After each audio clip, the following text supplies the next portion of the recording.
Yeah, good morning, good afternoon, good evening, and depending on your geographical location, welcome to this evening broadcast. I am your host, and that is my name displayed on the screen.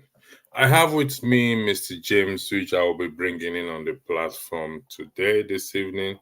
Mr. James, as we all know, is very enlightening and intelligent Nigerian based in Gambia to discuss this issue of Peter, Labour Party and their chairman, Labour Party Constitution. We'll be looking at it. I have the Labour Party Constitution with me, and I will be focusing on the party and the Peter Obi, and they are the one to take Nigeria, to move Nigeria to its permanent site as it is. So, but we will see if that is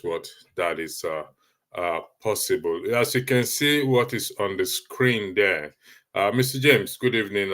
Welcome to this platform. Happy Easter to you and to the viewers back at home. I hope everyone is having a good time with their families. Some of us have to come here and talk. It's by choice, not mandatory.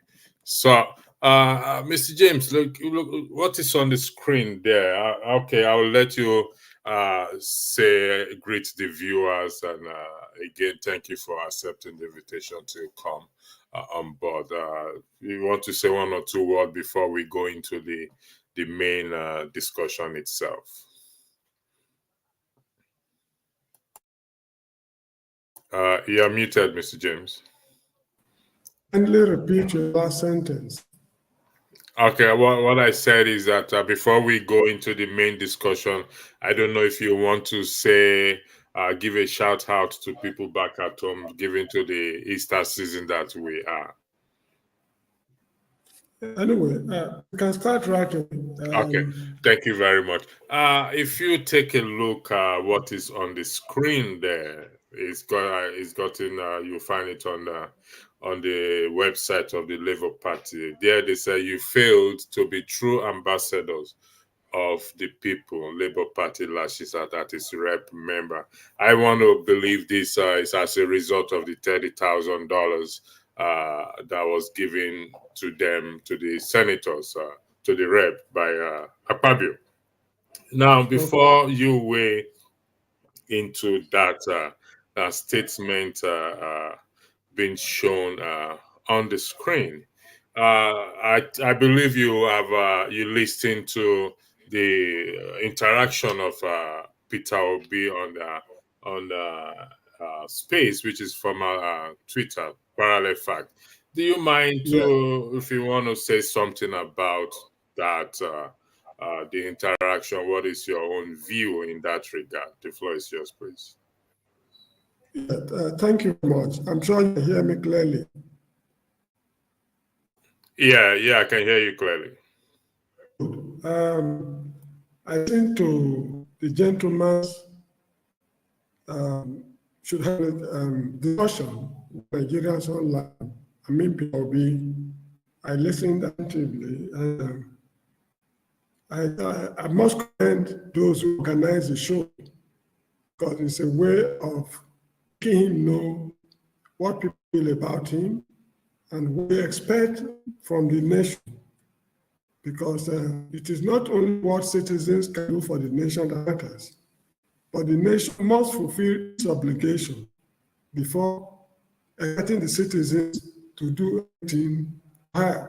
And also, the citizens must fulfill their own obligation before expecting anything from the nation. It's reciprocal. It's a give and take, there are some observations I've made during his discussions with people online. One thing I noticed is that, first of all, they were all obedient who interviewed him. They were his followers.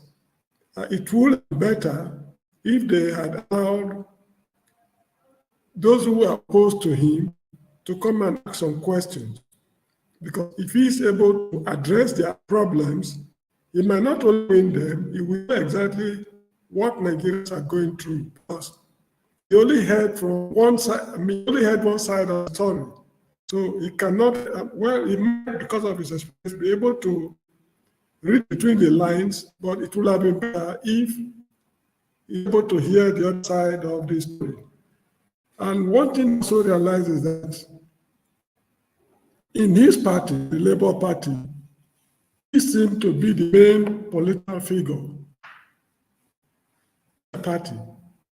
Others may be very important, like Pat told me, yes, there have been one or two others.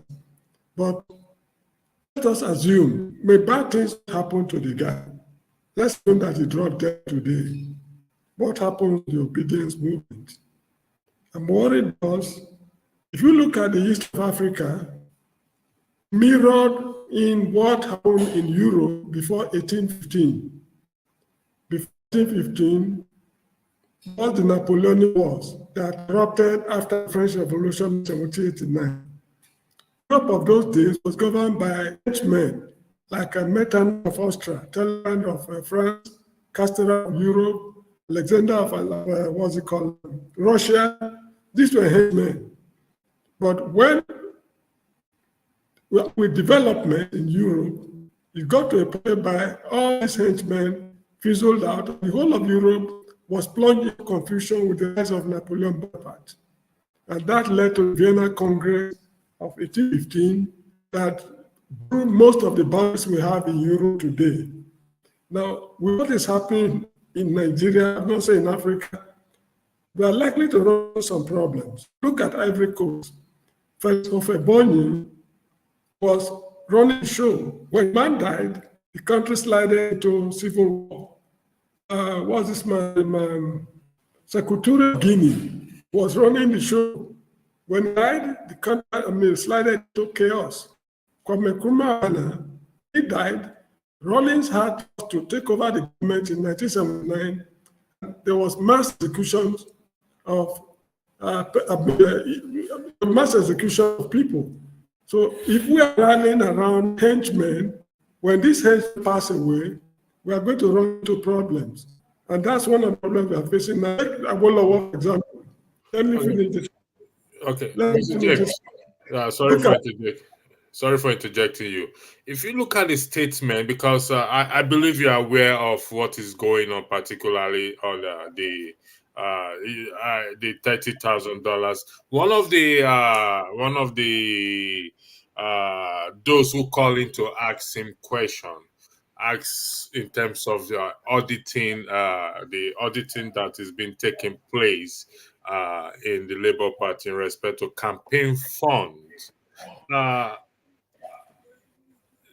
Is this statement, is it enough to put the party in the position whereby we can say the party is a credible party? Do you think they should do more in respect to the money paid to the senators, the bribe that they received, the $30,000 given to them by Akpabio? Okay, let me just finish the last point I was making and address this issue. It will not be more than 1 minute. All right, no problem. When Awolowo was alive, he was a henchman in party. He was in firm control, and he delivered all what he promised people. Eventually, he died. Where the Awo is today, nobody could step into his shoes to continue from where he stopped. This is why I'm very afraid of one-man show. Anyway, now to your question. The money that was given to the parliamentarians. Yes, during the 2024 budget was padded, and they were given $30,000 each, not to challenge or not to question the budget. Now, the focus is on the Labour Party senators because they came out as a party. Let me hold on. Let me go to. I'm gonna. Tell me if you can read what is on the screen there. If you can read it, if it's bold to you, can you confirm to me, please? If you can read it. Just give me 1 second. I need to remove this banner, and so that I need to remove this so that you can see it very well. Yeah. So they are too tiny. yeah. How about now? Is it okay now? It's still there. There's no change. Is it tiny? Yeah. Just tell me what it's about. Okay, this is until proven otherwise. This is the Labour Party constitution. Okay, I'm going to take you to Article 8, Article 8 of the Constitution, which Kenneth Okonkwo referred to 2 days ago on Arise New. Article 8, 3. It says that to create a new Nigeria personality who will be patriotic, altruistic, transparent, and committed to due process and rule of law in governance and other spheres of national life. Now, in light of that $30,000 that was given to them, and this statement that I highlighted earlier, do you think this statement is enough? Yeah, now look at it this way. What they will say, or what they are likely to say is this. They are members of the House of Assembly. The House of Assembly is different from the political party. I'm not justifying it. This is my reason. The House of Assembly and the political party are not the same. These rules and regulations we are reading govern the relationship in dealings with the party. What obtains in the House, the party should be separated from me because they're no longer members of their party. They are making laws for Nigeria, not for Labour Party. So whatever happens there should not have anything to do with what their constitution is saying. But that can be altered because as members of the House, this demands they should be transparent. Considering what the country has been going through, the country right now is on the precipice. Anything can happen. People are dying of hunger. For them to be in such an irresponsible manner from the point of view of the people, it's not tallying with what they told them during the primary campaign. It means lied to the people. This is how I'm looking at it. And also, if they are given money by the House, just like this, I remember when I was in the state of Israel working with a gentleman in a workshop, engineering workshop. When it is time what they call Pesach, that's Feast of Passover, the man gives us 1 month salary free of charge. That was just his practice because he was in a good mood and he wanted to be happy with it. And I'm sure in Nigeria too, there are people who on their own can give out, well, not palliative, but something out of goodwill for a job well done. An employer can give his employee some gift or whatever it is. So they are in the House of Assembly. So the House is of the opinion that they are going to show some expenses. And besides, the demand for electorate is appreciated. So probably that is the reason why they did what they did. But then that could be seen as an act of corruption because from what we are saying, they added the budget in order to get all these allowances to do whatever they want to do. This is how people look at it. But from one point of view, there's nothing wrong for a Labour Party member to object, matter of, what should I call it, as a matter of principle, on ethical grounds. Say, President, Senate, thank you very much for the offer. However, matter of principle, I'm donating this money to the people of Nigeria. I don't want it. Any member of the Labour Party who happen to toe that line, such a line, is building a political career which will benefit in future. But unfortunately, these Labour Party guys could not read between the lines. They were just carrying the. All right, Mr. James. Many may not agree with you in respect to the fact that you said that they are in, yes, they are Labour Party, but they are now reps. So there is nothing, if I stand to be corrected, there is nothing the party can do to them. That is what you just said now? And No, okay, that's can not you? exactly. That's not what I am saying. I'm Okay. telling you how they will reason, not the way I'm reasoning. What I mean? The way you see, when certain things happen, let me cite an example. If I see a man drinking a bottle of brandy, a full bottle, emptying it to go, entering his car, kick the engine, on the engine and start driving, I can tell you with certainty, he will be involved in an accident. If the accident happens, I'm not the cause. I'm only telling you what I observed. So what I'm telling you is these people will be reasoning in their dealings with members of the public, their electorate. Not that I'm justifying it. If I have to be there, I turn down the offer. This is the point I'm making. All right. Unfortunately, they didn't turn down the offer.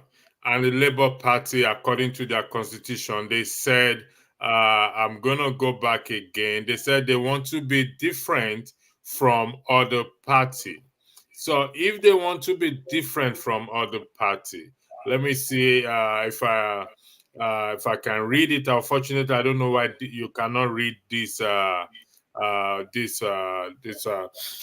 articles aims and objective, which they said to democratically seek political party power and sustain same for purpose of enhancing a government that shall pursue social democratic program as basis for good governance, as prerequisite for sustainable democracy and national prosperity. Now, if these senators are left there, or this rep are left there as it is, what is the chance of the Labour Party being that party to take Nigeria forward from what it is presently? If those senators are left there, I know the people have a responsibility. The party also have a responsibility. I'm going to take you to Article 20. It's so sad. I thought this thing was going to show. I'm going to take you to. The line is breaking a little bit. Okay. I'm going to take you to Article 20 of the Constitution. Like I said, until proven otherwise, I am reading the Labour Party Constitution. Article 20 states that discipline of members, discipline of party members shall be exercised through respective disciplinary committee of the party at the appropriate level and shall be governed by due process and fair hearing as may be stipulated by the what by the ancillary party regulation and the party's code of conduct and moral ethical code. B, any member of the party who contravenes any provisions under this article shall face disciplinary action in line with the relevant provisions of what of this constitution. A breach of provisions of the constitution. Anti-party activities by conducting self in a manner likely to embarrass the party. I'm going to read that again for you, Mr. James. This is Article 20, subtitle Discipline B. Any member of the party who contravenes any of the provisions under this article shall face a disciplinary action in line with the relevant provisions of this constitution. 2, anti-party activities by conducting self in a manner likely to embarrass the party or bring it into hatred, contempt, ridicule, or disrepute in whatever manner. The actions of the senators certainly has brought the party to what? To disrepute. Don't you think that some level of disciplinary action should be taken, such as suspending them because they are still a member of the party? Don't you think so, Mr. James? No, look at it this way. Please, something right. I'm not in support of what they did. I'm trying to look at it from the number of perspectives. They ought to get me right. I'm not saying what they did is correct. When I was in South Africa, there was a lady they called Winnie Madikizela Mandela. She was member of parliament. She got involved with a bank they call Sambo Bank. She obtained loans in the name of the ANC Women's League of South Africa. But they did not deliver the money to the women. The women did not know that she obtained the loan. She could pay back the money. And at the end of the day, Parliament called her to question, and in the course of answering questions, she mentioned some gifts received, I think, from Muammar Gaddafi of Libya also. The Parliament asked her, did you declare this gift to Parliament? She did not answer the questions. That is what swept her out of Parliament. Now, I'm setting this example. You are hearing me clearly. I can hear you, Mr. James. Go ahead. Good. Even though your line is not that great, but go ahead. I'm citing this example because in the parliamentary rules, in the House of Parliament of South Africa, it is stated that if you receive a gift, you must declare it in the House that it's not a gift from XYZ. That is a rule. In the House of Parliament in Nigeria, I do not think such rules exist. That's number one. Excuse me. Then number two, this constitution you are reading, what constitutes act of misconduct? Is it clearly defined that if you receive a gift, or you should not receive a gift, at the place of work, for example? Okay. In the context of the $30,000, it is not a gift; it is a bribe. There's a difference between a gift and a bribe. Oh, excuse me. At my place of work here, I'm not expected to receive gift from students. Company and also their parents or their ward or whatever it is. It's an unwritten rule. So we don't do it at all. And if we do it, we severely punished. You get what I mean? Now, is there any rule in the party constitution which says that if you receive a gift, you should declare it at XYZ or how to go about it?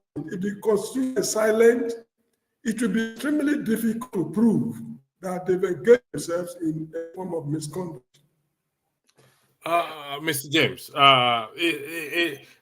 in respect of gift, the Constitution is silent on that. There is nothing that reflects there. But what I just read to you is the Article 20, party discipline, and B. Now, beside that Article 20, okay, if we go to the Code of Conduct, the fifth schedule of the 1999 Constitution as amended 2011, if we go there, it tells us about what the duty of public servants, public servant, for them not to be induced, not to receive anything that will affect or that will affect their judgment in doing what, in carrying out their duty. So there is a difference between me offering you the place where I work actually tells me I can take gift a certain amount, but I also still have to declare it. However, they encourage for you not to take gift in order for you not to be compromised. Okay, but this is not a gift. This is a bribe. It is a bribe. No, it's not a bribe for one reason. Please get me right. I'm not justifying. This matter goes to court. These are issues that are going to raise as a lawyer. Now, the issue is when you are talking about a bribe, a criminal offense, and it's normally done in secret. They never hid it. They made it known to them on the floor of the house. Such a amount of money has been paid into your account. Go and collect it. It's not a secret. So how can we justify it in a court of law that they've accepted a bribe? Okay, Mr. James, a budget is meant to be discussed and where possible challenge. It's called transparency. You have to give details of what this money is meant for and what project is being assigned to. However, I now give you money not to challenge that constitution. I mean that what do you call it, the budget. Are you suggesting that that is a gift? Well, it's more of a gift than bribe, because if it will be a bribe, it will have a hush hush, just like crude oil theft.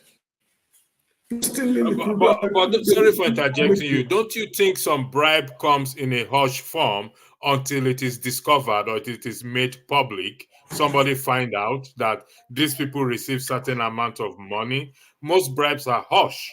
They don't say it out until somebody now speaks out and say, you know what, these people were giving money not to challenge the budget. The point I'm making is, what I've done ethically proper, considering what Nigerians are going through and what Nigerians expect of them.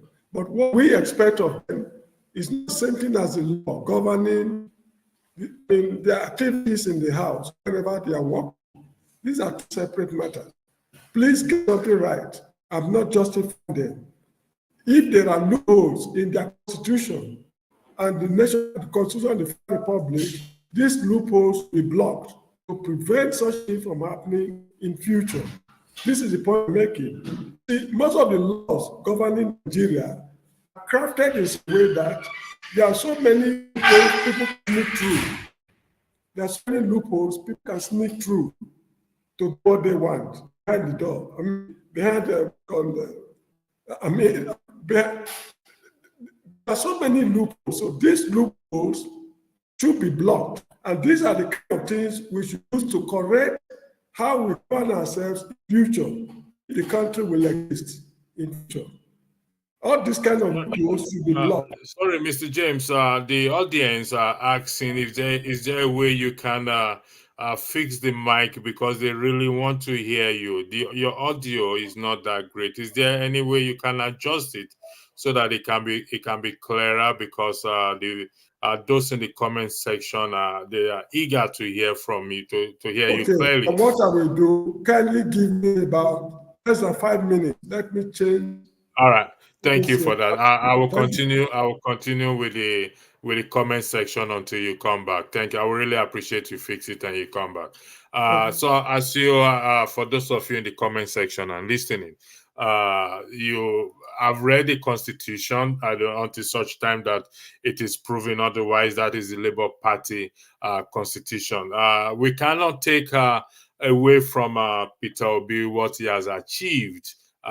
Personally, his credibility, integrity, but that integrity and credibility where I am standing is what is at stake, and I hope he's not going to blow into his face in respect to the issue in the Labour Party. Now, if he cannot resolve the internal crisis in there, then it's going to be a very great doubt for Nigerians to say, okay, this man is able or capable of taking us to Nigeria, to his permanent site. There's a lot of crisis, but the focus is on the $30,000 that was given. Whether Mr. James don't see it as a bribe, some people don't see it as a bribe. Some say they should have rejected it. But it is a clear bribe where I am standing, where I'm coming from, in that when money is given to you according to the Constitution, the 1999 Constitution, let me see if I can bring it out, Code of Conduct of Public Servant, clearly highlight what should be done and what should not be done. Should not received anything. The Code of Conduct of I can't find it again, but when I find it, I will bring it up for us to see what it says, which is section the Code of Conduct. I'll find it. Okay, I can find it. So here we are right now. What do you think, those of you in the comment section, in respect to the Labour Party and the future of the party and the future of Peter Gregory Obi? Like I said, we cannot take away what he has achieved by himself there. in terms of its credibility, accountability. But we have a situation at hand right now, which may blow in his face, and as such, everything he has worked for will go down the drain. And I'm going to tell you, I'm going to show you that in the Constitution. Mr. James, welcome back. I hope. I could not rectify the problem. Oh no, Can no, you hear me? it's much better now. Yeah, Okay, I think it's good. rectified. Go ahead. The floor Okay, is back to you. thank you. So as I was saying, what they have done is wrong, but something might be wrong and it's not illegal. That this is the situation we find ourselves now. It's just like saying a man committed a sin. A sin is bad, but when you go to the court, a sin is not a crime. Sin and crime are not exactly the same thing in the court of law. Most sins are crimes, but not all sins are crimes. This is the situation we find ourselves now. They have done what is unexpected of them. These are people who preach to us as if they were Reverend Fathers taking us to heaven. But on the way to heaven, we caught them red-handed committing adultery. This is how I see these people. But now, if you want to prosecute them now, if you go to a court of law, they are going to follow the law to the letter. Is it an offense to receive a gift in the house? If there's no law in the house stating that, there's absolutely nothing we can do. So we should block the loopholes now. Okay, Mr. James. Again, it is not a gift. It is not a gift. $30,000. Look at what I just highlighted there. Bribery is the offering, giving, receiving, or soliciting of any item of value to influence the action of an official. They were influenced as a result of the money that was given to them, not to carry out their civic duty to which they were elected into office to do. Putting into context what is going happening in the nation. That is not a gift. Look, the issue is this. If you go to a restaurant to eat, and the waiter or waitress served you in a very pleasing manner, and you are very satisfied with the service, you can give what you call the waiter a tip. Now, what is the difference between a tip and a bribe? In the case of a tip, you give it after the service has been rendered. Whereas in the case of a bribe, you give it before the service is being rendered. Okay, in this context that you just highlighted now, they received the 30,000 before the service was rendered because they are supposed to challenge, to discuss the budget. They were going on holidays. For the work well done before the holidays, Akpabio is telling them, take this work, for your whatever you want to use. This is how they see. I think you are mixing it up, Mr. No, James. get something right. I'm not justifying what they did. I'm not in any way, because we are going through hell in the country. For the legislators to irresponsibly collect $30,000 and go away with it, it's criminal from my own point of view, but I'm not the law. This is the point I'm making. But if this matter goes to court, you see, in Nigeria, we are not thorough in most of the things we do. Let me just tell you that. When we are crafting our laws, we have legal craftsmen, draftsmen, who are supposed to draft the law in such a way that there will be no loophole, but they are not doing their job. Either it's error of the head or that of the mind, I do not know. This is what is plunging us into this crisis. You are now reading their constitution. There's no way we'll be able to pin them in the court of law with this constitution, also with the federal constitution, also with the rules of the house. So it could be an error of the mind, not error of the head. Mr. James, I'm gonna come in again. Okay. If your argument is that is the case, that we cannot pinpoint them. I read the discipline. I highlighted this for you, for the viewers, for yourself and the viewers to see. You failed to be true ambassadors of the people. Labour Party lashes out lashes at its reps members. It's on their website. So if someone has failed to be true ambassadors, true representative of the people, okay, and they are under the umbrella of the Labour Party, do you not think certain action should be taken? Because, like I said, the party they want to be different, or they claim that they are different from other parties, the ones that claims to have structure. Peter Obi said several times that they're going to destroy or collapse the structure of criminality. But we are seeing the same structure of criminality happening in the party at the moment. How can this party move the nation forward? Because many Nigerians hinge their hope on what? On the Labour Party. And this is happening. And no one has been held accountable, Mr. James. The floor Yes. is yours. Let me tell you something. The people of Benin City are saying, or an expression, they will say, "Awebo or Werefa." That is, let me interpret it this way. What is the difference between a white man and a reverend father? You understand? What is the difference between Labour Party and the other parties? Remember, I always tell people something. I'm not against Obi. He seemed well organized, but he was a member of ABGA. From ABGA, he went to PDP. From PDP, he went to Labour. If he had got what he wanted in PDP, he wouldn't have to Labour. You get the point? What is in common with people? I remember the position of vice president is a heartbeat from the presidency, just a heartbeat. He was a vice presidential candidate to Atiku. He knew what Obasanjo said about Atiku while he was vice president. So what do they have in common? What is bringing them together?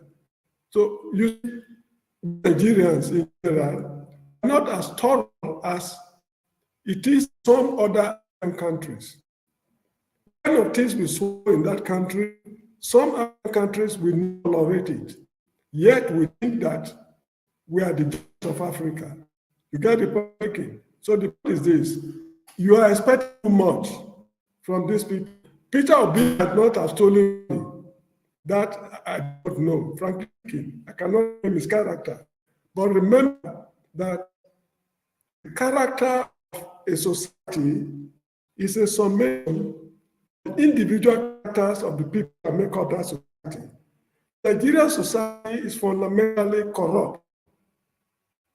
That I cannot admit. I remember some years ago, I think I mentioned this time ago in Dr. Davi's show. I was in Uganda, Kampala, the district in Nakawa. I was having good with some gentlemen. So they were discussing issues about corruption in Uganda police. Then the gentleman said, no, the Uganda police is not corrupt. It is the Uganda society that is corrupt because the policemen drawn from the society to the police force. They were not from other countries. A working society cannot produce clean police force. So all the parties in Nigeria today, it is terribly difficult for you to find a clean man because the society producing members of the party is fundamentally corrupt. And unfortunately, I think it was Machiavelli or somebody who wrote something about him who said that a corrupt society cannot form itself. This is the dilemma we're facing in the country today. So Labour Party, from my point of view, from what is happening now, Labour Party, PP, AC, and what have you, there's a difference among them. Thank you for that. I'm going to read Article 18 of the Constitution. Again, I repeat, until such time that is proven otherwise, I am reading from the Constitution of the Labour Party. Article 18, removal from offices. Now, there is an issue with the Labour Party chairman and other people. The convention was held. INEC said the convention is not constitutional because they did not give enough notice, 21 days as required, as a Nigerian constitution or INEC constitution required for them. But until such time, Aburi is what? is the Labour Party chairman. Now, removal from office. I'm reading this in line to your last statement. The national chairman of the party may be suspended or removed from office on a vote of no confidence passed at least two-thirds majority at a national convention convened solely by him for such purpose. Do you understand what I just read, Mr. James? Can I repeat myself? Okay, you can. In the interest of us at home. Okay. I don't know why it's not showing clearly on the screen. It says the national chairman of the party may be suspended or removed from office on a vote of no confidence passed by at least two-thirds majority at a national convention, convened solely by him for such purpose. By interpretation, I stand to be corrected. What that section is telling us is that the national chairman can be suspended or removed. However, the occasion itself to remove him or suspend him, he has the sole power to call that for such occasion, to organize that occasion. So you want to remove me from power, Mr. James, and I have the power to call for that occasion. Do you think I will call for it? No, look, one thing you should is this. The provisions of this Labour Party constitution subsidiary to the Constitution of Nigeria. Anything in this constitution that contradicts the Constitution of Nigeria is invalid to the extent of the contradiction.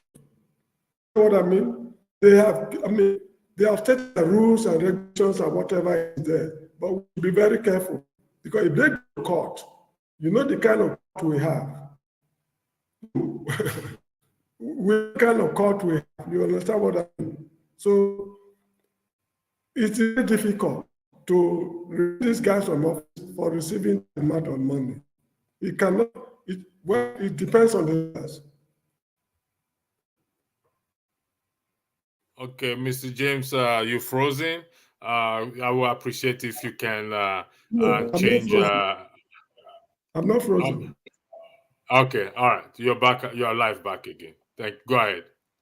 Yeah, the point I'm saying is we should be very careful in handling this matter at that party level because the provisions of the Constitution of our party should not be at variance with the Constitution of Nigeria. Any contradiction, the Constitution of Nigeria reigns supreme. If you cannot prove using the Nigerian Constitution that these guys have accepted bribe, don't forget it to avoid trouble. It's morally wrong. Please get something because this is a problem and I have with my students. When the issue is, I tell you what a popular situation is. Mr. James, you are breaking. I don't know what you did the last time. If you can do it again so that you fix it and come back again, please. I will really appreciate that. For the audience, I just read Article 19 of the Labour Party Constitution in respect to Aburi. Last broadcast, there was an argument, a lot of allegation that was leveled against Aburi, is corrupt, is this, is that. If we go by that allegation and the constitution I just read, it means that Aburi is going to be there for what? For the next 4 years. And given to what is happening in Labour Party and Peter Obi, I think they asked him a question in terms of the auditing. He went as far as to say, God will judge the people if if they take money or if they steal money. So is it the case that the party cannot discipline its members and leaving it into the hands of God, when God himself has also said that made laws for you to discipline those who collect bribe, just to what, to pervert the cause of justice? Because go ahead, Mr. James. Welcome back. Yeah, may I ask a question? Go ahead, sir. An issue that is morally wrong, does it make it criminal? If an issue is morally wrong, does it criminalize the wrong? Morality and law are not exactly the same thing. Morality and law are not exactly the same thing. I agree with you. But in the context of that 30,000, for example, let's go with the first one. They were given a token and a prayer by Akpabio. That is morally wrong. There is no crime. They've not broken any crime. They shouldn't have accepted. They were also given SUV, okay? That is also not a crime. They've not broken any law in that because they were bought a car. It's an official car. But it is morally wrong for them to accept it, given to the fact that what the country is going through, and on the basis to which they campaign. Because Peter Obi even said himself, when he was governor of Anambra State, he was offered a land and he rejected it, saying, giving it to somebody else. If you listen to his interview with the Oba of Benin, he challenged the Oba of Benin to go around the country and find out if any land was given to him in his name while in government. Now, this is morality in the light of what is happening in the country at the moment. So, however, the $30,000, even if it is not prosecuted in the court of law, the Labour Party has an obligation given to their aims and objective in Article 8 to either suspend, as highlighted to suspend those senators that collected the $30,000, because the padding of the budget, we know how it's going to affect the citizens in the country today. So from where I am standing, it is a criminal offense to collect because they do not perform their duty that they are supposed to perform. In the case of SUV, it's a vehicle. Yes. They are entitled to vehicles. Yes. Assuming they are given Peugeot 504, yeah, will you congratulate them for accepting 504? If the Peugeot 504, it's still the same thing. Okay, now, and also remember, Muhammadu Buhari reduced his salary while he was in office. Way back when he was sworn in, I think during the first 10 or so, I can't remember, he reduced his salary. How many people congratulated him? I'm not justifying what is happening, please get me right. The point I'm making is, things should be properly spelled out in this country we are living in. There are a lot of things that are murky. You get the point? Now, this is the situation we find ourselves now. Where we normally get this thing wrong is during the Constitution Drafting Committee. If we are to draft a new constitution now in Nigeria, it is the same old men and women who have been mismanaging the country since independence that will still sit down to draft the constitution to suit their interests. This is where we always get it wrong, at the constitution drafting stage. Even the 1979 Constitution of Shagari, these problems were still there. There are so many leeways to fleece the state, to steal money from the state, and there's very little or nothing you can do about it. So thank you, Mr. James. I just highlighted a comment there. Some person said, how did I reach to the conclusion that the allegations were true? Mr. Evans, could you be specific as to which allegation you are referring to, please? If you don't mind. Are you referring to the $30,000? That is known everywhere, that nobody has come to deny or dispute that they received the $30,000? Or which allegation? I will appreciate if you can clarify which allegations you are referring to or that I mentioned. Mr. James, the floor is yours. Mr. James, before you speak, I will go back to this article. This article again. Just give me 1 second. I'll come back to you, Mr. James. I want to make a statement which is based on Article 20, removal from office, Article 18. Again, I repeat for the record, until such time that is otherwise proven, I am reading from the Labour Party constitution. Article 18, removal from office. Point 1 and point 1, I beg your pardon. The national chairman of the party may be suspended or removed from office on a vote of no confidence passed by at least two-thirds majority at a national convention convened solely by him for such purposes. Until such time that this constitution is amended to remove that word convened solely by him for such purpose, I'm You see, assuring you that yes, you see, Labour no, you Party see, is not. Go excuse me, ahead. who were those who drafted this constitution?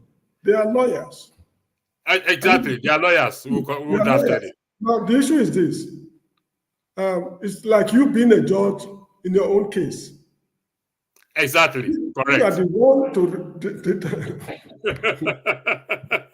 No, you see, let me tell you something. This is just like with the Babangida style they call Maradona. We have been tricked. Look, don't laugh over this matter, Mr. No, Mr. James, honestly speaking, sorry for that. I'm not laughing. A lot of people have attacked me saying that I'm after Peter Obi, this and that. No, I No, highlighted his credibility, but I the am issue is saying this. for the record. Go ahead, Mr. James. In Nigeria, we as a people, including myself, I'm not excluding myself, we as a people, we are inherently dishonest. You get what I mean? We are inherently dishonest. And this dishonesty is what is catching up with us right now. For as long as we keep on to live this dishonest life, we are not going to make any progress. Take it or leave it. Now, how do you expect the chairman of the party to convene a meeting of the party to remove him from office? It's not possible. It's not possible. They did it deliberately. You got the point? And we are not thorough. When the lawyer drafted this constitution, people read it. But because we are not a thorough people, we run into problems. Mr. James, do you think because we are not thorough, because when you started this discussion, we don't know when it was written. You mentioned Patu Tomi and all those people. Kenneth Okonkwo is a Labour Party member as well too. Is it the case that they've not seen this section of the Constitution, or they just close a blind eye to it? Well, they alone will be able to answer the questions. Because I'm saying these things for one reason. Let me explain something to you. I left Nigeria almost 40 years ago. You get the point.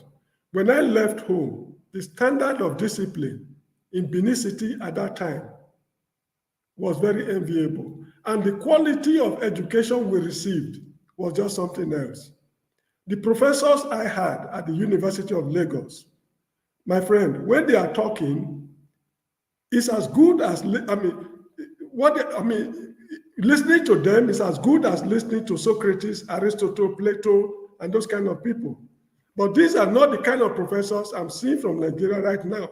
And whenever we have national issues, these are people they assemble to come and solve the problem. Now, you look at the way we solve this, we handle this Niger problem, Republic of Niger, to the extent that we went back to our vomit. We told them we are going to do this, we are going to do that. At the end of the day, we went back on our knees begging them not to leave ECOWAS. So it means our intellectuals who are advising the government are not living up to expectation. See the contradictory judgment. Let's call a spade a spade. Yeah, The I agree with you. Nigerian educational system has crumbled. It has crumbled beyond recognition.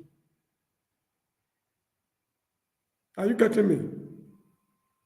So this is the root cause of this problem we are seeing. Now, if you give this constitution now to a Nigerian lawyer, or a political scientist, or a sociologist to read, they will read it. At the end of the day, they say, oh, well, it's a very nice, well-written document.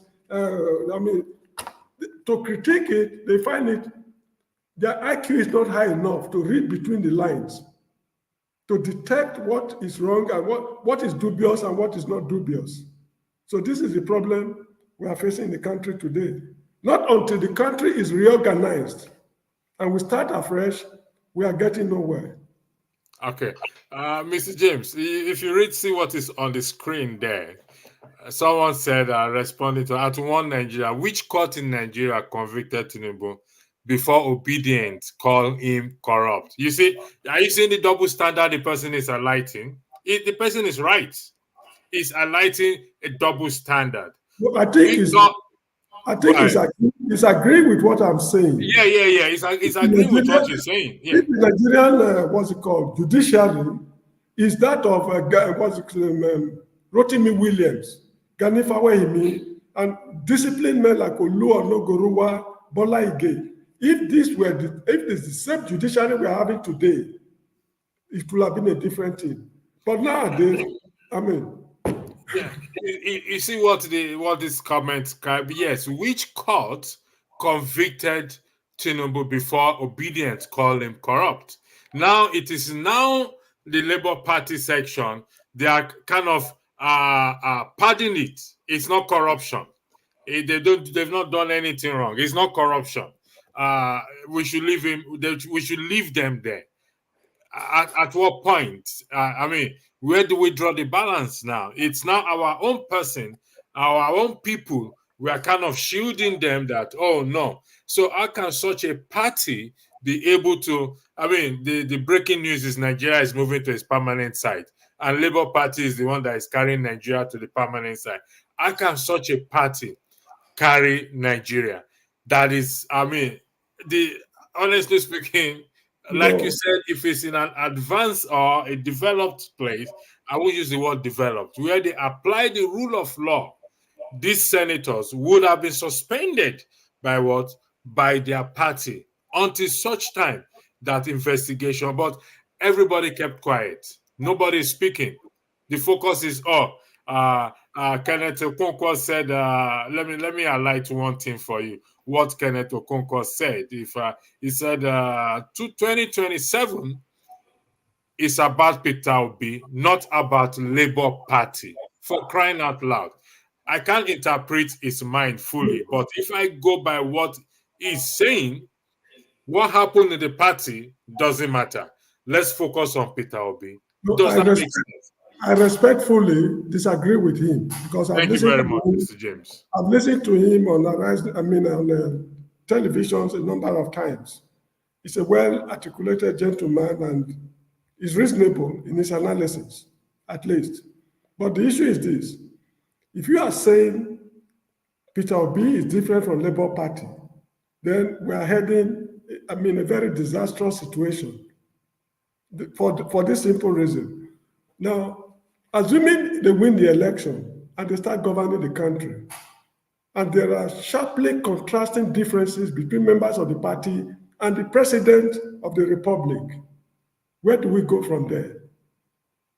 You get the point I'm making? And if they are controlling the house, they can impeach him, just the way Balarabe Musa of Shagari's era was impeached in Kaduna State, because he was not in good terms with the house. So if Labour Party cannot accommodate him, he should quit. But again, we should not build our hope on one man.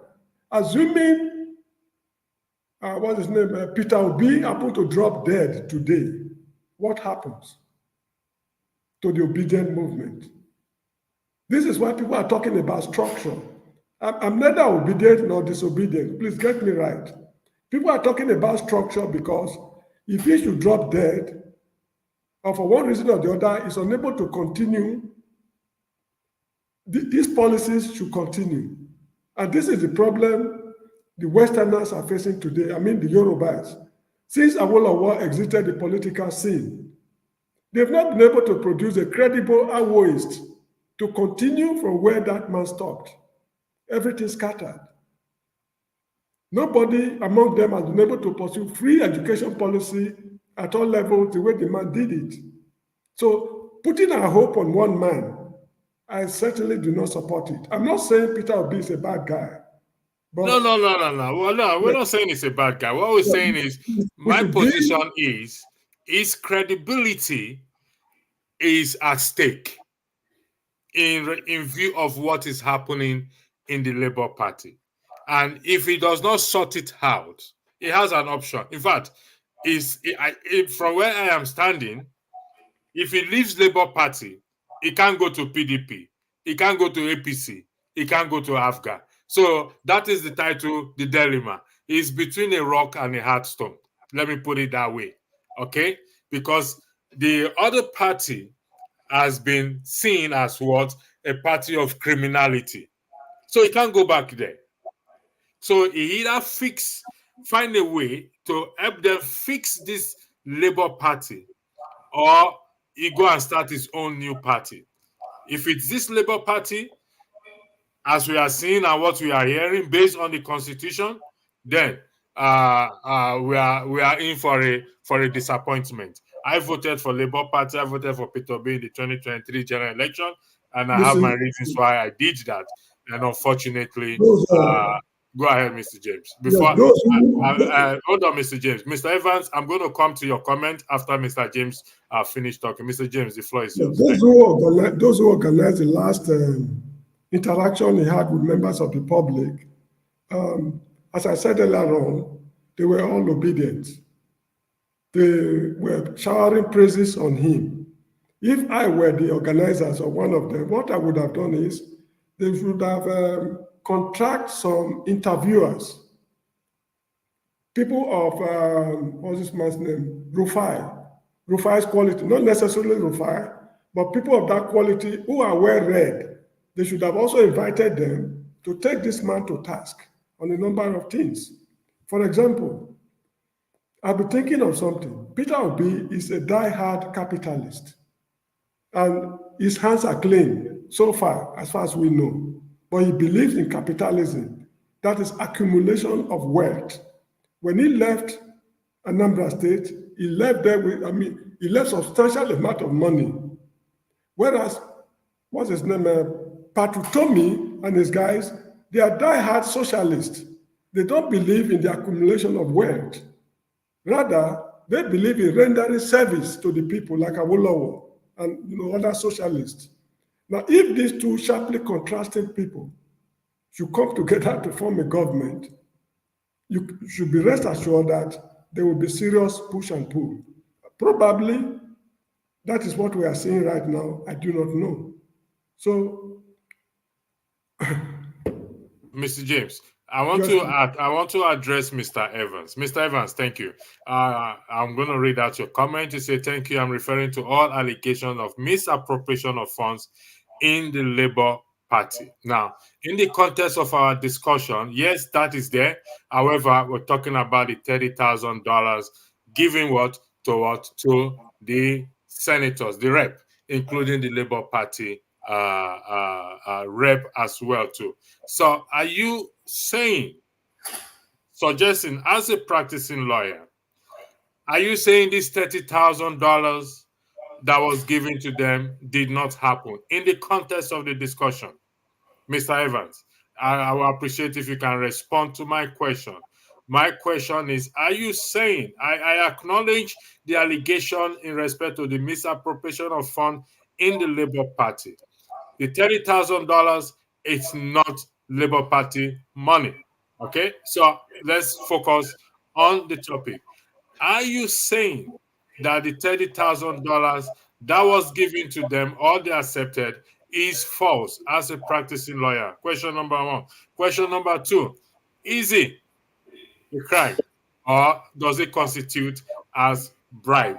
As a lawyer, I look forward to getting your response in the context of of the discussion. Mr. James, the floor is back to you. Thank you. Let me talk about something. This party called Labour Party, what are their manifestos? Now, I'm asking this question because in the year 2022, I used to appear online with Symphony TV on a program they titled Road to 2023. I kept on hammering on manifesto. What are your all the political parties? When you ask them, they say, oh, go and read our website. Everything is there. You got the point? Now, how many Nigerians have access to the website? It's insignificant. I think one of their manifesto, if I'm correct, is to move from consumption to what? To production, and to empower the citizens. Look, I'm sorry. In fact, I need not be sorry. Awolowo is my star. It's my star for a number of reasons. When the man started these programs, the UPN era in particular, he said, I have 4 cardinal programs. Cardinal because these are what I will concentrate on, though I will not ignore the others. Free education at all levels, free medical services, integrated rural development, full and gainful employment. People asked him questions, particularly free education. This guy was able to break it down. In Benue State, for example, he told us the number of students is hoping to cater for in Benue State, the number of classrooms, the number of desks, pencils, erasers, what we call sharpeners, exercise books, textbooks, teachers, colleges of education they will build, and eventually they built Benue State University. Everything was in fine details. So when we saw the blueprint, we had no cause to doubt him. But apart from that, I happen to be a recipient of those free books and everything. Apart from that guy, no other Nigerian politician has been open in their dealings with the people. You get the point? Now, look at a man like Ambrose Folonsho Ali, the governor of Benue State then. When he died, I was told, I don't know because I wasn't at home when he died, he wasn't even having a house in Ekpoma. A Bini chief had to erect a building for him where he was buried at Ekpoma. How many houses did Awolowo acquire in the UK? What about Lateef Jakonde? What about what's it called, Michael Ajashi? I was about to mention like Jakonde. I'm also a beneficiary of Jakonde free education. Then thank you. Go ahead, Mr. The issue is this: all the politicians are very, very dishonest in their dealings with us. They don't come out openly, and because they are taking undue advantage of the poor educational system of the country. Majority of the educated people are not analytical. They cannot reason critically to take them to task. This issue of manifesto I'm talking about, if you cannot tell me, let's say you are saying agriculture is your, is one of your cardinal programs, you should be able to tell me the quantity of cassava, the volume of cassava that is produced in Benin. Sorry, I mentioned Benin, because that was what was there when I was there, in Delta State or Edo State. The only person I saw in Lagos State who got close to it, I don't know the government, maybe it's this present government or the one before this, the the commissioner for agriculture, she's a woman. They interviewed her on television. The lady was using this Awolowo style. The chickens they will eat in Lagos State, the meat they will eat in Lagos State, most of the tomatoes and everything, she was quantifying it and where they will get it from, either Plateau State or Benue State, and in return, this is what we shall do for them. So that woman seemed to be well organized. Maybe she's an Awoist, I don't know. But apart from that lady, I do not know of anybody in the Federal Republic of Nigeria who's a politician that is open to members of the public. Because from what we are seeing, they're all birds of a feather. Thank you, Mr. James. I'm going to take some comments. McNally said that electricity, with regards to the comment you alerted, the crime was not committed in motherland, just for a so the party fund that they're talking about, or the election fund, were the one raising diaspora. Okay, we shall see then. Somebody else said which court convicted Aburi? That electricity is calling corrupt. Now let me correct you. I stated that some people are saying it's corrupt based on the allegation. I didn't say me, okay? And they have the right to say that it's corrupt, okay? If he has an issue, I think somebody said he's gone to court. Aburi has gone to court. My brother, allegation against Tinubu has evidence to prove whatever people called Tinubu. Julius Aburi has gone to court to clear his name. Let those accusing him meet him in court with what? With evidence. What I'm saying, I'm seeing a double standard here, but it's okay. At one Nigeria, you do not court to tell you who is corrupt. Do you need the court to tell you who is corrupt? Thank you for those of you joining us in the comment section. I apologize for highlighting your comment late. You guys should stop making noise. Waiting for Nigeria to do it is like waiting for aeroplane in the metro station. Well, Nigeria will develop, and this is how Nigeria will develop. We have to what? We have to talk. Yes, it's a vehicle with its check engine light. Aburi presence is distracting and borderline hypocritical. So that is from Liz Z. Mr. Anchor, obviously you voted from abroad. Why diaspora vote hasn't been honored or confirmed? But why Nigeria they lie freely? Well, let me correct you, Peter Justin Fury. Unfortunately, my voters card is not close to me. I voted in Nigeria. And if you go to Dr. Damage's show on the 25th, is it 25th of November, February or 23rd of February, during the election, you will see me there. Just to correct that, okay? Someone said, Mr. James, the money sent to the senators must violate some laws as it was not appropriated funds. Do you agree with that? Or what do you think, Mr. James? The money sent to the senators must violate some appropriation laws. Must violate some laws as it was not appropriated funds. People should get me right. I'm not supporting them. But what I see there is this. There's what they call contingency funds. Contingency funds. That is something like, what they call it, I can't remember the right accounting word. Anyway, money kept somewhere, something like petty cash. Yeah, something like petty cash. Because if you are running a company, and let's say they want to buy electric bulbs or whatever it is, these are minor things. You don't need to draw a check, go to the bank. No, there's some raw cash they keep somewhere.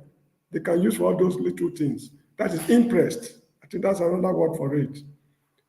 This money we are talking about, how much is the petty cash of the House of Assembly? Because these are issues you are going to raise when you get to court. Mr. James,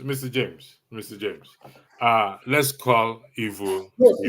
I want you to stay. I'm appealing for you to stay in that position of condemning their act. This is not an issue of petty cash. This is not an issue of gift.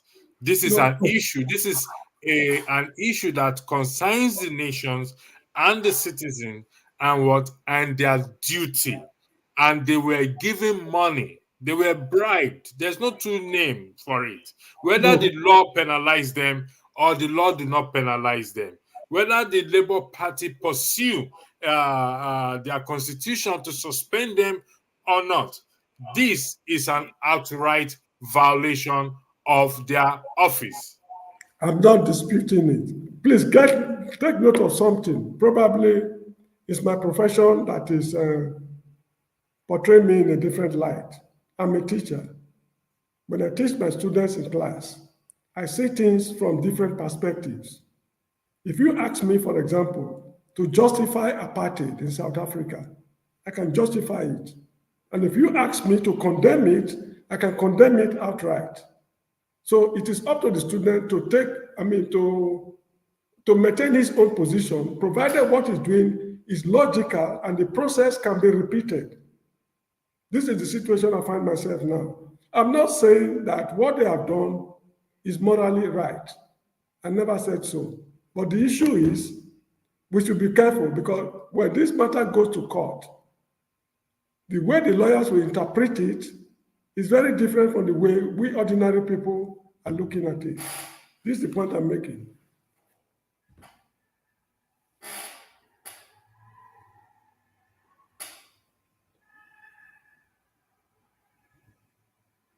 The money need not to be appropriated before this is given to the senators. If it belongs to what I call petty cash, That is an avenue they, should I say, crafted for themselves to reap the state of money. What can we do?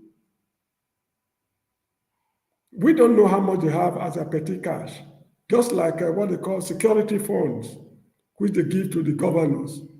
This money is unaccounted for. So whatever they do with it is their cup of tea. It is our duty to condemn such things, that there should no longer be security for votes. There should be, your petty cash should be fixed. This is the point I'm making. So we gave these people the opportunity to rub our faces with shit, and we should stop complaining.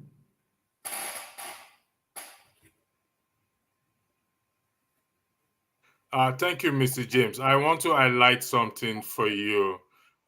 Just give me 1 second. I'm just trying to copy it and paste it for us, for the audience. I really want to nail something down, okay? And this is the Section 8 of the Section 8, 5th Schedule, Code of Conduct for Public Officers, 1999 Constitution of Nigeria, with Amendment 2011. It says, here it is, Mr. James.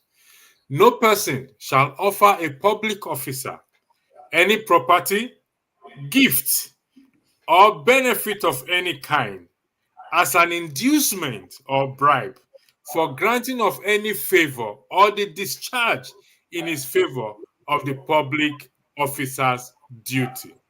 No person. Now, this is from a public officer to a public officer. From Akpabio, we don't know whether it's Akpabio's money is coming from, but certainly it's not the government money. It's not in respect to carrying out their duty. It's not a petty cash. It's not a petty cash. It is not anything related to petty cash. So no person shall offer a public officer any property, gift, or benefit of any kind as an inducement or bribe for granting of any favor. So, Mr. James, what do you have to say to that, please? Assuming I'm working in your company and I have a conference to attend in Australia or New Zealand, to start with, you will issue me a flight ticket. You take care of my accommodation and everything. Even if I'll be taken care of over there, you give me, I don't know what to call it in Nigeria. Here we call it per diem. I think that's what you call ESTA code or so. Here where I live, we call it per diem. Now that per diem is something like contingency fund given to you. Should anything happen on the way, you have something to fall back on. When you come back, you retire it. You get the point? Now that per diem, can you regard it as a bribe? No, Mr. James. I will not regard this as a bribe. But I want you to, again, I will repeat for the record.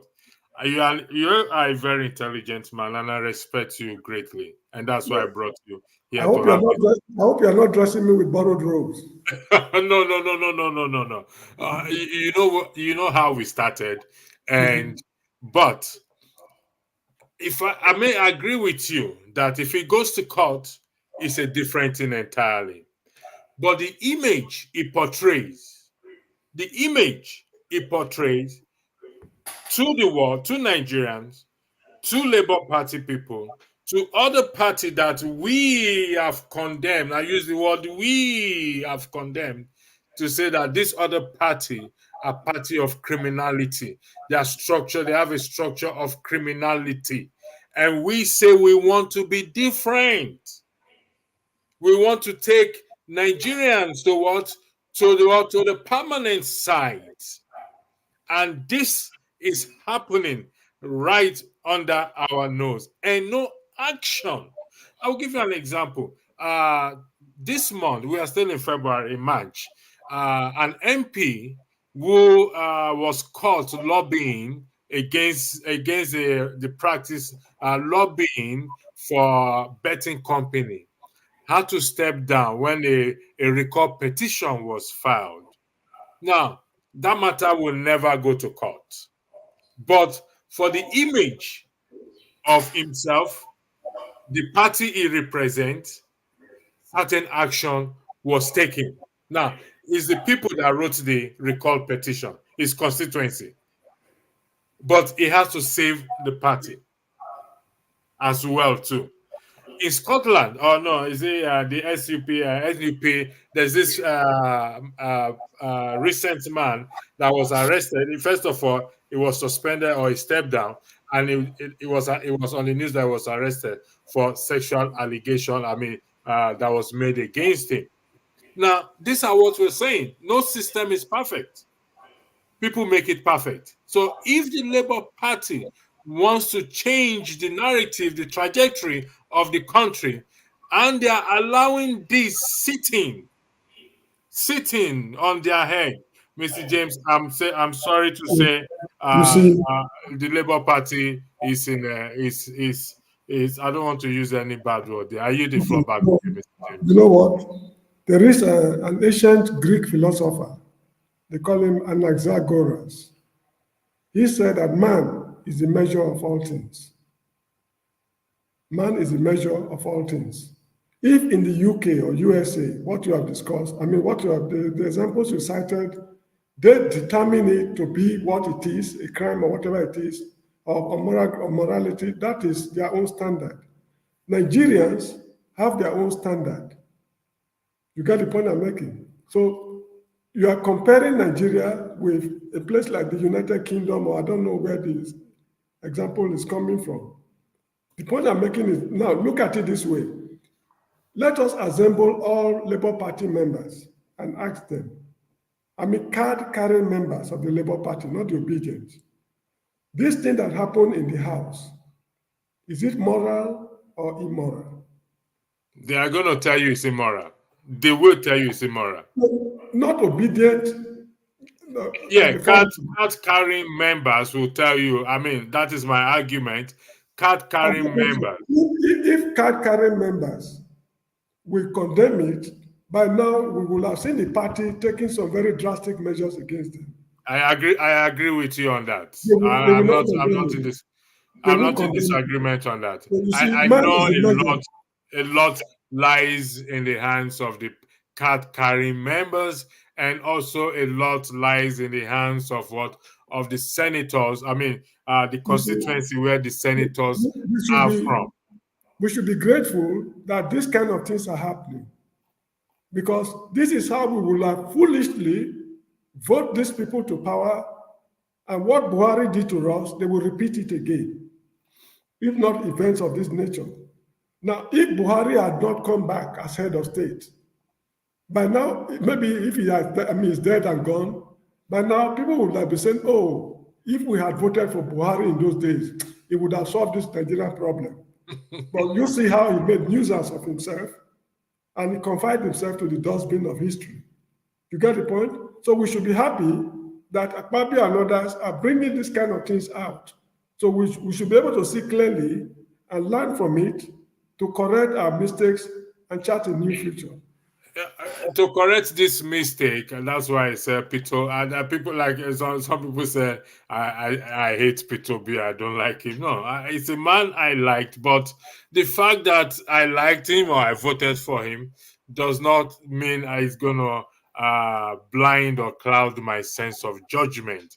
Because where Nigeria is right now, Nigerians are looking for someone to take them to that permanent site. And unfortunately, the way things are going, and I'm going to say it again for the record, based on what I have read, based on what we've read in respect to the Constitution of the Labour Party, Article 19, if I am correct, until such time that is proven otherwise, that is not the Labour Party Constitution. But hearing from Kenneth Okonkwo quoting Article 8C, I came to that conclusion that this document is the Labour Party constitution. Article 19 that talks about the removal of office. If it's correct, the Labour Party is not different from any other party. until such time that Peter Obi, who is going to be the flag bearer, or maybe the flag bearer of Labour Party come 2027, according to Kenneth Okonkwo, that it's about Peter Obi and not about the Labour Party. That is a false narrative that is putting out there, except he comes to clarify himself that that is not what he's saying. It's about the party. I agree with you because I think it was during what's it called, Meet the People he had recently with Yeah, with media. on Arise News. Yeah, I He think so. said that he did not promise the people he's going to reform Labour Party. He said he's going to reform Nigeria. I'm not using his words exactly. Now, what is the difference between Exactly. What's the Nigeria difference? and Labour Party? You see, he might be clean. You get the point? Because up to now, nobody has been able to prove anything tangible against him. I congratulate him for that. But if you are saying that you want to surround yourself with thieves and you are the head of state, at the same, my friend, we are in for a very big trouble. Thank you, Mr. James. Once again, I would like to thank you, Mr. James, for honoring the invitation. I heard you've had some skirmishes with some panelists yesterday and all that. Well, Yeah, these things happen. no, So let you see, let it fly over you. I yeah, respect your views and your opinion a lot. In your own opinion, how do we go forward from here, Mr. James? now we need credible politicians. When you say Honest, credible politician, Mr. James, Peter Obi is a credible person. no, you see, Credible no, politician. one thing is this. This guy belonged to the old establishment. Let Okay. me cite an example. He is still talking about the value of the naira. Should it be this or that? I mean, as a businessman of his repute, what he should be thinking of is how to make the Nigerian naira convertible, just like the US dollar, British pound, French franc of those days, euro. Nigerian naira should be converted. What should we do to make it convertible? Not a question of what should the exchange rate be. You see, Yeah, I think I agree with you on that. for as long as you keep on tying your economy to pounds and dollars, you will never see the promised land, let alone get it there. The naira should be, the naira was almost convertible before Shagari came. When you go to any West African country, the Gambia, for example, Liberia, Monrovia was there, what's it called, Freetown, Sierra Leone, Accra, Ghana, they accept naira just like any other foreign currency. I remember when I went to Ghana, sorry, not Ghana, Ivory Coast. There's a market there they call Treshville Market. As a young man those days, I bought some shirts with Nigerian naira. They accepted it. So the naira should be convertible. That is, but it cannot be convertible with the kind of people we have in government today. Now here's a government tolerating colossal crude oil theft. Nobody has been arrested. Emefele's case is still hanging. The collaborator, I mean, we have a long way to go, but I still very much believe that from the look of things, the country will collapse. Well, Mr. James, as the country is right now, some people have already concluded that it has collapsed. But like what you rightly said, the naira should be exchangeable. I remember back then when you are going to Ghana, Togo, the way they urge for Nigerian currency is exchangeable then. But right now, that is not the case. We need to build our export, like what Dele Alake said, the minister of mineral, or whatever I say. He said Nigeria is the second largest country in respect to bitumen. So we don't have any business. No, look, let me tell you, I'm sorry for interrupting you. Go ahead, Mr. James. This idea of saying we have crude oil, we have bitumen, we have gold, these are lazy men's way of running a country. You get the point? If you have the intellectuals to run your industries, What prevents Nigeria from manufacturing drilling equipment with which to drill their own crude oil? No, what he's saying is that we don't have business importing bitumen into the country because No, we have it. you see, the point is this. We need to be industrialized for one reason. Correct. There are low-hanging fruits here and there. The whole of West Africa will be our sphere of influence, economic influence, because things like furniture, ceiling fans, motorcycles, bicycles, and all these petty household material, refrigerator, air conditioner. When you produce it in Nigeria, Gambians, Senegalese, Ghanaians, and other, they are coming there on their own to buy these things and take home. Right. It's more convenient, more cheaper, and quicker than going to Japan. That's the market correct. Is there in West Africa at least. Not the market now, the market is even in Nigeria itself. Even within Nigeria itself, the market is there. The country should industrialize. Of all the political parties, mention one that is emphasizing industrialization. None so far. So that shows how serious we are. Again, Mr. James, I would like to thank you for coming on the show. And for those of you in the comment section, I thank you. Mr. Evans has not replied to answer my question. He was very vocal when it comes to Aburi and the allegation in terms of. But I asked him to come back to me in respect to the $30,000 as a lawyer. I think I asked that question 20 minutes, almost 30 minutes ago. And for some strange reasons, the wind has blown him away. Mr. Evans, I hope you will come back here and tell me in respect to that $30,000. I really appreciate that. Thank you once again to every one of you. Mr. James, there's another broadcast coming up next week. I'm going to bring you up to date, and I will bring you back on this show. Go ahead, Mr. James. I said thank you so much. I'm very grateful to our viewers at home. Yeah, we thank those in the comment section. Thank you very much. Let's endeavor to bring some of them on board. Well, it's a choice. I can put the link there now.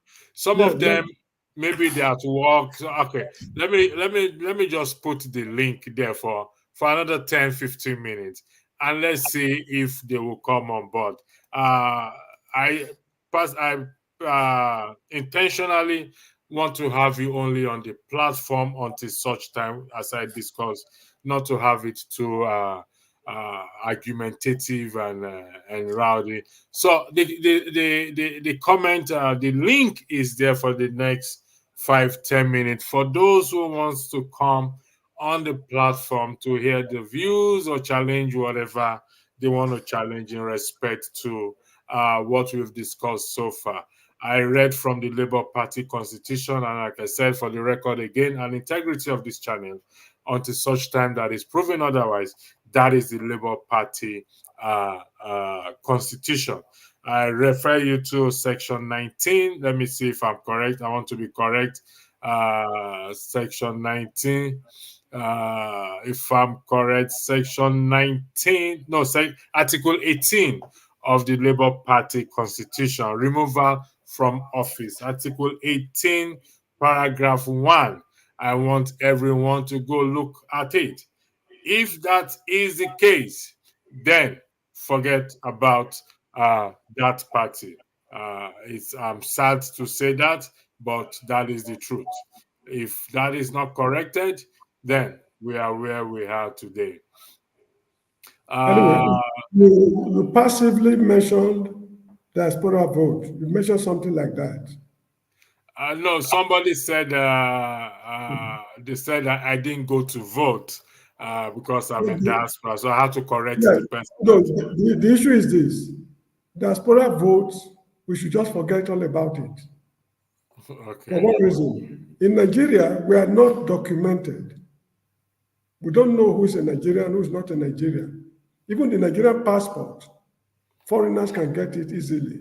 And not only that, at the Nigerian High Commission, it is government officials who are there, the ruling party.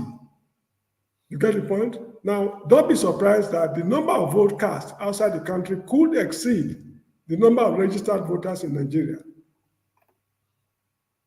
You understand what I mean? Yeah, I understand what you're saying. For that reason, diasporans should not vote. I'm one of them. We should not vote. In the interest of the country, we should be excluded. Whosoever want to vote should endeavor to go back home. Oh yeah, I mean, I went back home to vote. No, I don't. No, they don't allow voting from diaspora. No, they You should don't. not be allowed. You should not be allowed. You have to go home to vote. You can't should not vote be from allowed. here. You should not be You can't allowed vote at from all. here. So The I Nigerian, have somebody here. His name. You've changed your name, this man. I changed my name because of what I'm hearing from Mr. James. Mr. If you let me to just chip in a little bit. Go ahead. Go ahead. Mr. James, sorry for just, I was listening from beginning to the end. And I thank God that you mentioned that electricity should allow people to come in next time. And then he gave the opportunity. So I quickly jumped on it. For me, I don't like people. I left Nigeria 30-something years ago. So that let me lay that foundation, you know.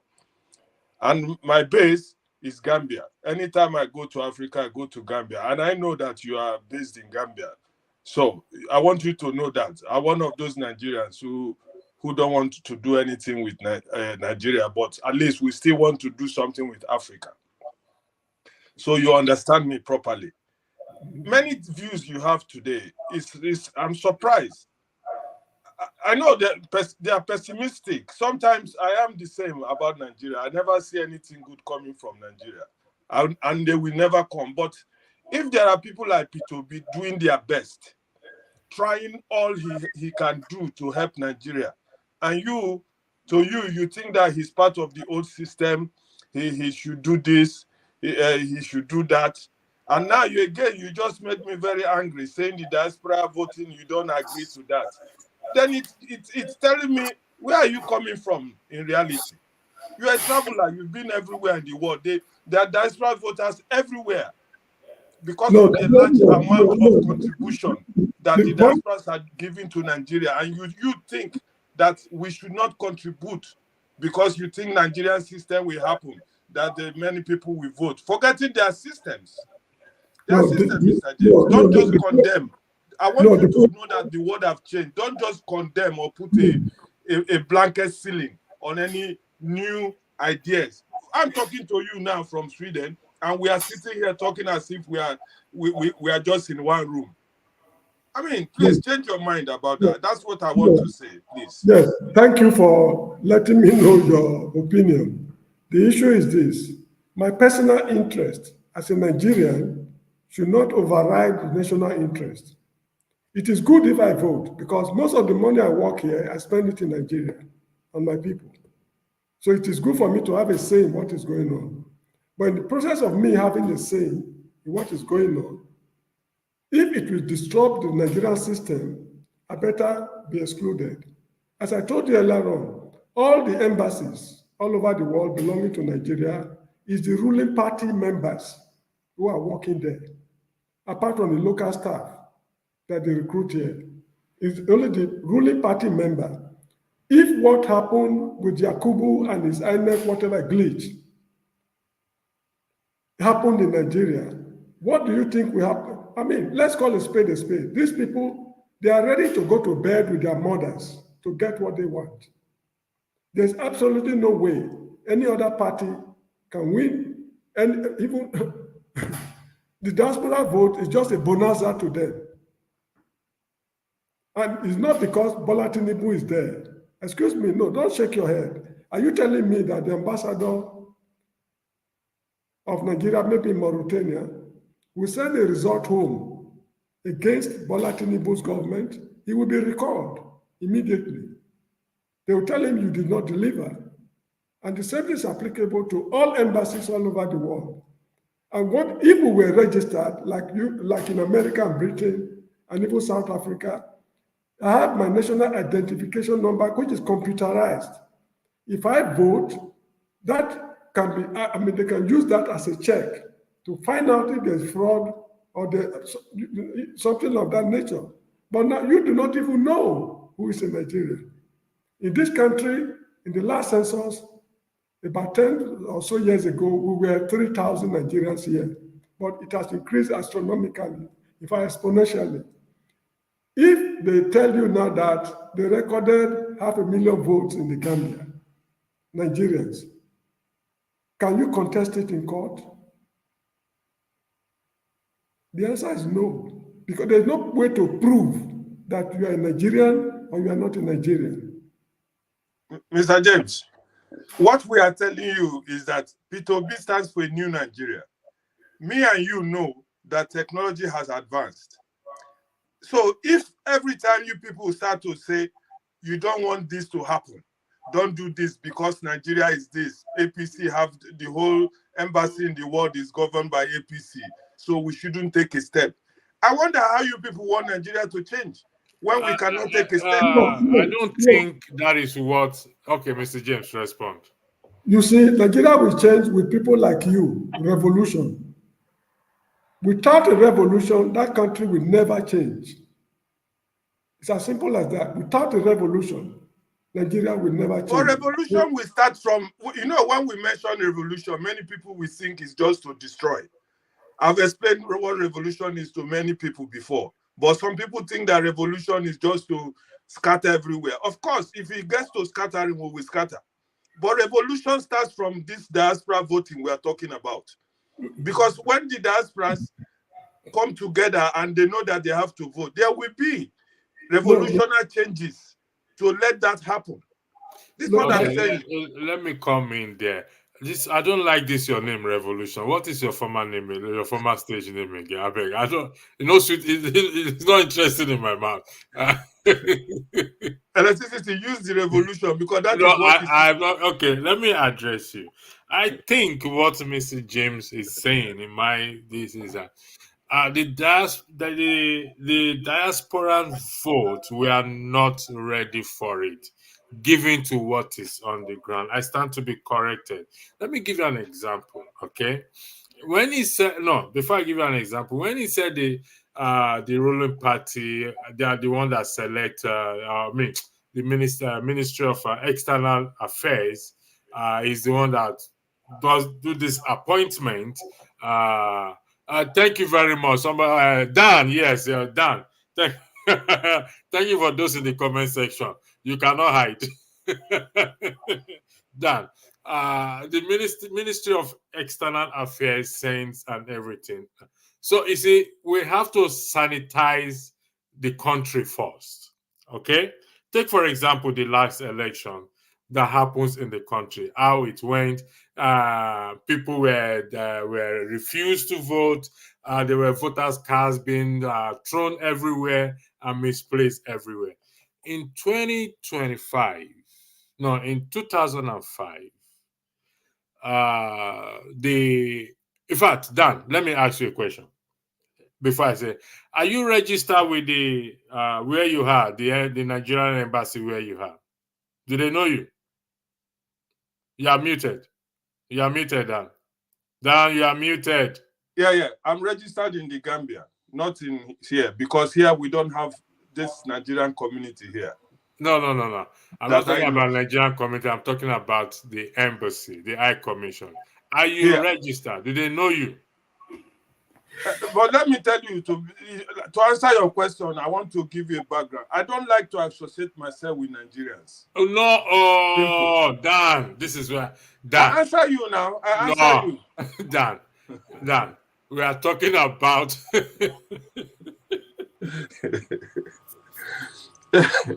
Electricity, I answered your question now. Mr. James, go ahead. I don't have time for Dan this evening. Let me tell you something that might surprise you. Nigerian embassy officials cannot tell you categorically that you are a Nigerian or you are not a Nigerian. There are times we go there, for example, we want to change our passports. The first question they fire at you is, how can I be sure you are a Nigerian? Then they'll say, go and bring people from your ethnic group or whatever it is. Now, the issue is this. Here, there are so many people from different parts of Nigeria. The fact that I'm a Nigerian does not mean that I should associate with Nigerians. Because unless you are looking for trouble, getting me? Unless you are looking for trouble, that is when you develop the habit of keeping the company of Nigerians. And I not agree only with that, you. I agree with you with that one, sir. and not only that, they will tell you to come and join tribal union. Are you an Urobo or a Chekiri or a Bibio or Junku or whatever it is? I am above that level of joining tribal unions. If I want to deal with you, I deal with you as a person, man to man, not because you are from my tribe or from your tribe. No. So this is the problem with Nigerian embassies. Foreigners can come with Nigerian passports. When you get there, they ask you, what is your name? Or you say, Mala, Mr. Da, da, da, da. Now, he's from Calabar. You will tell him this is the language we speak in Kogi State, or in Zamfara State, or in whatever state, or Plateau State. There's no way he can know. So he will not delegate his official responsibility to you to go and bring somebody to identify you. When officially, he's supposed to identify you. If we were, what's it called, computerized, each man has his own, identity number fed into the computer. When you go there, your fingerprints will show if you're Nigerian or not. That is what obtains in South Africa, but not in Nigeria. So that's the thing. Thank you. Dan, hold on 1 second. Listen, we have to be factual with ourselves in respect to Nigerian high commissions abroad and their behaviors and what it is. So we know how they behave. Even to obtain a Nigerian passport in abroad, it's easier to obtain to get apply for the country we have passport than to apply for in Nigerian passport. In where I am, you have to pay three separate money to 3 different accounts, and you're asking yourself, why is it like this? Okay, in 2005, the Nigerian High Commission or the Nigerian Embassy in Dublin charges citizens 400 euros for a passport in 2005. Now, it wasn't Tinubu's era then. So it's not Tinubu issue then. When the Tinubu just became the president now. 400 euros. 400 euros for a passport. And it was killing people that time. That is murder. That is daylight robbery. Even the Irish government even shook their head and said, what a nonsense that you are charging your citizens $400, 400 euros for a passport just because they declared, they made it easy for people to gain citizenship and to gain a stay, and you need a Nigerian passport to stamp your stay on it. So this foolishness has been going on like that until we sanitize things back at home. Then it's going to reflect on. Sadly, these embassies should know better. They should be the one even to teach those in Nigeria and say, no, we don't do things like that. Yes, we are Nigerians, but we are in a different land. We do things based on what is happening to make life easy for someone as it is. So Dan, I'm not saying Mr. James is saying that diaspora votes don't count. It does count. But when it comes to the transparency in it, that is where I think is going. I stand to be corrected, Mr. James. I yield the floor back to you guys. Please let me conclude because I'm just dashing to work. Go ahead, Dan. But what I'm trying to say, this revolution that we are talking about has to start somewhere. Because when we talk about that, that's why voters should be fought for and make sure that it works. We send money to Nigeria every year, every day or any time. We know how much we send. They ask nowadays when you send money to Nigeria now, there are a lot of things they will ask your family and all this. This diaspora voting, we are begging people to allow to happen. That's where the revolution will start from, in my own view. Because with the diaspora, we have big mouth. We have power. Dan, Dan, let me ask. I need you to clear something. Well, you said the diaspora vote is what we kickstart the revolution. How is that? If you could you explain how, please? Yeah, because let me tell you the reason why. When you know, a lot of diasporas don't want to get involved in Nigerian affairs because of all these things that is happening in Nigeria. But when you engage them by voting, that their voting can change the system, it will bring so many people in, and there will be an organization also. Don't just think it's the only embassy that will handle this, but it will be an open door for Nigerian intellectuals to come in, and we will vote, and we will find our vote. If we vote in Sweden, for example, we will know which people voted in Sweden. It will not be dealt with the embassy. Embassy will have no hand in it. They can have representatives. So, but if Dan, I'm telling you how it will work. Dan, there are procedures. There are procedures. INEC is the body that conducts. Dan, wait. Don't let us jump over. Dan, wait. INEC is the body that conducts election. Yes, And you can't do anything outside INEC. we know. Good. But please, As let me long tell as you, you know that. Okay. All right, go ahead. But I'm telling you, if the election is held here in Europe, for example, INEC will have their representatives. We will have our own representative. What do you mean if the election is held in the election will be held in Nigeria? Your preferred candidate will be in Nigeria, not here. You will only go and vote. Yes, we will only go and vote, but the transparency of voting here will not be the same transparency of voting in Nigeria. Dan. It is difficult for them to manipulate it here. Dan. No, that is it. It's true now. Wait. Listen, what you are saying in reality it's good because it's correct. But practically right now, in the context of the lack of transparency, because don't forget, the counting or the vote, whether it's done electronically or manually, we move from wherever you are to Nigeria. There's a period of transit that is going to happen, and anything can happen within that period of transit. Don't forget the 2023 election.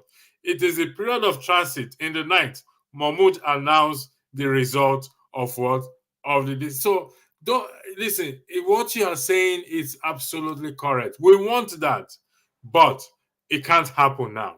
In terms of the revolution you are talking about, I've always referred to the people, Section 68 and Section 110 of the Constitution. I strongly believe I've argued this thing over the years. This is the 7th or the 8th year I'm arguing this, that if the people will go back to the provisions of the Constitution, the people, Peter Obi said it in his space. He said it's in the hands of what? Of the people. When the people will now start to invoke Section 68 and Section 110 of the Constitution, then that revolution will start. Because if we people say, you guys, I'm using say you don't want electricity as your rep again. Electricity is corrupt. Electricity is this. And I say to you that no, I'm going to impose myself on you. Then I'll have to explain myself to you if I have two eggs to impose myself on you. Then you will see the people will start to respond. We start to react, respond to say, then we'll see how that is in my book, proven book. That is how it's going to start. Thank you very much. The floor is back to you, ladies and gentlemen. Yeah, but let me just disappear because my time is up. I appreciate you guys, but this topic should be a topic of next time because unfortunately I have a lot of things to explain, but time would not permit me. Don't worry, there will always be topics that will come on. Mr. James, thank you. Electricity, have a nice evening. Thank you very much. You're welcome. Thank you. Mr. James, the floor, can you give your closing statement, please? Thank you very much. You're welcome. Thank you. Mr. James, the floor, can you give your closing statement, please? Yes, I just want to thank the viewers. You're welcome. Thank you. Mr. James, the floor, can you give your closing statement, please? Thank you. just want to thank the viewer. Mr. James, it seems to be bouncing back. I don't know why. I'm going to unmute you again and let's see how it goes. It's okay now. It's okay now. Okay, it's better now. Go ahead. Oh, sorry. No, it's not better. Oh, you are singing. Yeah, there's something. The Easter song is playing from your system. Anyway, It's okay now. It's okay. All right, go ahead. Thank you Mr. so James. much. I just want to say thank you. I want to say thank you to our viewers at home for the time they spent with us and the comments they made. So we hope to meet again some other time to see if we'll be able to salvage Nigeria, because I'm very much in doubt, but they can prove me wrong. Thank you so much indeed. Thank you, Mr. James. I am going to prove it wrong because we will be able to salvage it. We shall meet again. I also want to thank the viewers and Dan that came on board. Have a lovely Easter weekend and stay safe and always have Nigeria in your heart. Thank you and God bless.